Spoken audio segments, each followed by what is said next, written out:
On its release, Columbia PR Flax bragged that the casino in Johnny O'Clock was the most expensive set built in Hollywood since the end of World War II, during which the government decreed that no set could cost more than $5,000. That's where producer Edward G. Nealis comes in. This is the only film credit in Nealis's checkered career, and he was especially well suited to the material. Nealis began his professional life as a bookie in Los Angeles, and during the 1930s he became a member of what was known as the Combination, a notorious affiliation of cops, crooks, and civic power brokers that essentially controlled Los Angeles.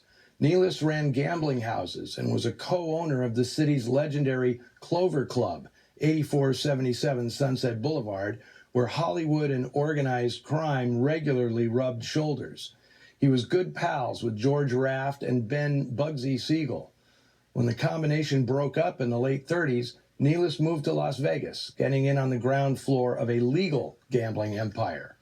After forming JEM Productions, Nealis rented his gambling equipment to Columbia to authentically recreate the kind of illegal gambling house that got him run out of Los Angeles. He must have been laughing all the way to the bank. Nealis' silent partner in JEM Productions was celebrated Hollywood attorney Jerry Giesler.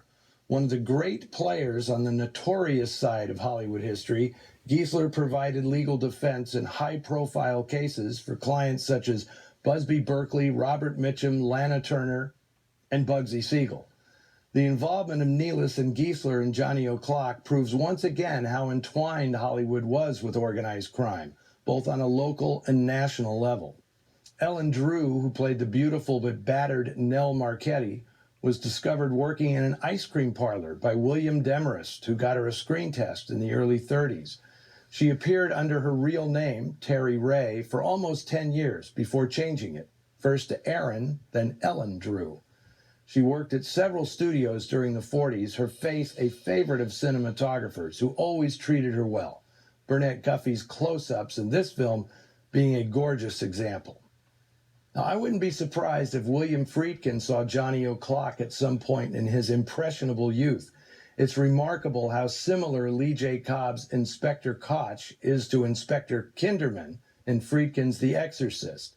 It may as well be the same character with 28 years of police work under his belt.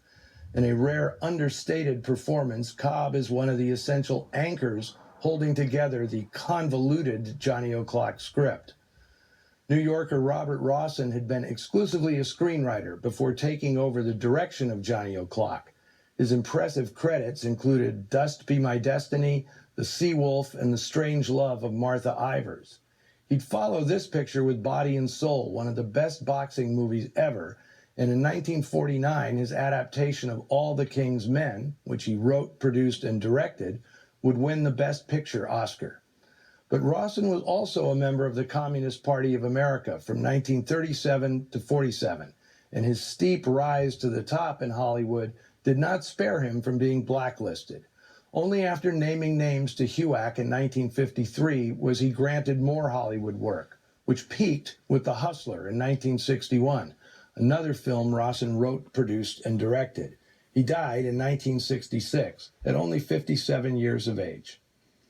Next week, we'll welcome an unexpected visitor to Noir Alley, Ginger Rogers. She plays against type as a gangster's moll in the suspenseful Tight Spot, co-starring Edward G. Robinson and Brian Keith, directed by the always reliable Phil Carlson. Until then, check in with us on the Noir Alley Facebook page and Twitter feed, and try not to gamble away your paycheck. I'm looking at you, Ben Mankiewicz. Have a happy Thanksgiving, everybody. See you next weekend.